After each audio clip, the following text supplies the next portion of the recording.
First question to Matt. It's been a number of years building up to this year now, at the start of the international season, building up to the World Cup. How excited are you?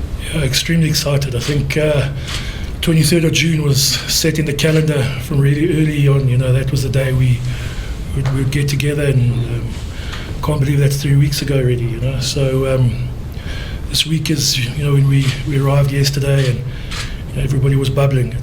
We're looking forward to it. We realise it's a huge year for the country. We realise it's a massive challenge we're embarking on. And with every challenge, there's steps we've got to go along the way, and the first step is the most important one. So we've prepared well for the Australia game along the way, and we're looking forward to this challenge. Do you feel with the 3 weeks you've had, or the time you've had already this year, and that's having a lot of time ahead to the World Cup together as a unit, you guys could not really be better prepared, looking ahead? I think if you ask any coach, one thing he needs more of is always time. But we've got the time we've got. We've planned accordingly. We've planned extremely well. We've got a great plan in place, and now we've had 3 weeks where we've created a lot of alignment in the group, created a lot of ownership within the group, the player group. The player group has matured really well, and it's been different for a coaching to see how they've taken ownership of everything and moving forward. It's not us that executes it on the field; they do, and I must say that's been really pleasing as a coach to see the players take ownership and have that time where we could transfer the ownership onto them about the plan and how the plan will be phased in, over the next 17 weeks, till November time. Matt, are you happy with how Lord pulled up? Yeah, I was delighted to see him get 55 minutes. Played well, was good, really solid in the line-out. As I said, what you could see, and Gary Bossoff mentioned it, when he was out of the team, they lost a bit of structure because we've tried to implement leadership and ownership in the team and the players, that they can understand the plan, and because they've got to affect the plan in the field, and that was what was pleasing for me, is that Lurt understood the plan. He didn't have a lot of preparation time with the Bulls, but he could understand their plan and he implemented it really well, and now we've put a lot of work into him over the past couple of weeks. Now we can hopefully get him firing in our system. That's obviously not part of the plan to lose Sia to an injury. How much does that affect the leadership and also the balance of the back row? Yeah, I think balance is important, John. How you pick a back row is indicative of how you want to pretty much control the flow of the game. He's a exceptional leader. He's grown in that role. I've known Sia since the age of 19, and we had a chat to him today.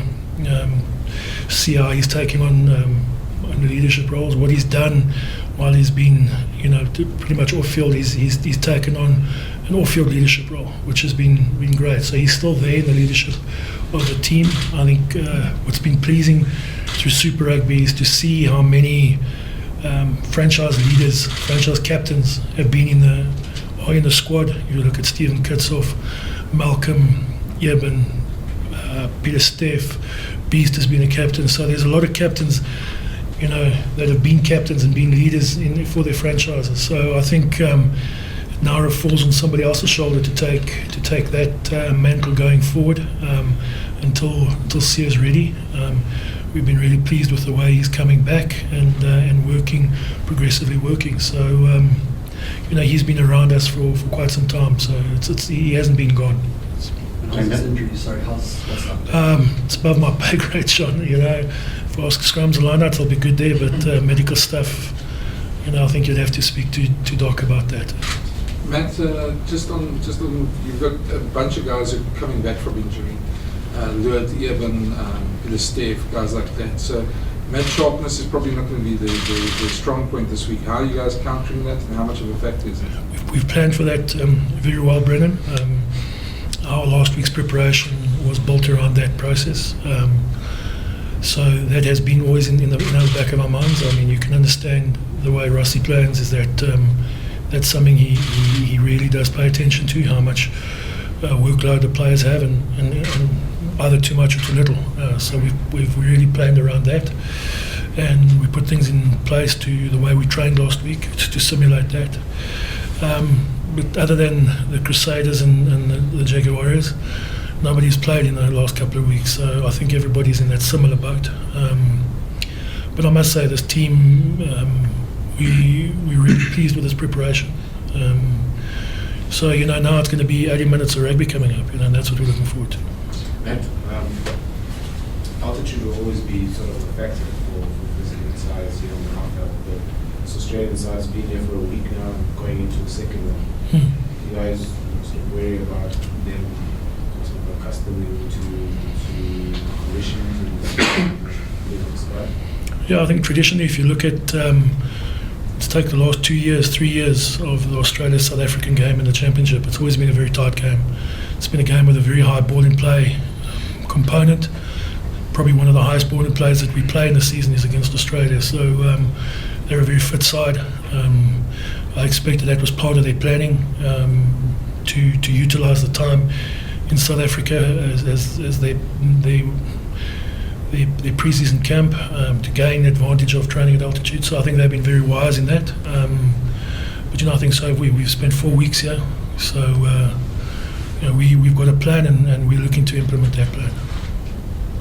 To get newer guys, say like Reinhardt and Quagga and Marcel into the system on the same page. Quagga's been, he was with us for the part leading into the June series last year. So it was more just a refresher for him. Reinhardt coming in, he's done incredibly well for Toulouse. I thought his game in the final was really superb. So I've known Reinhardt as long as I've known Sia, so it's a bit of an old face.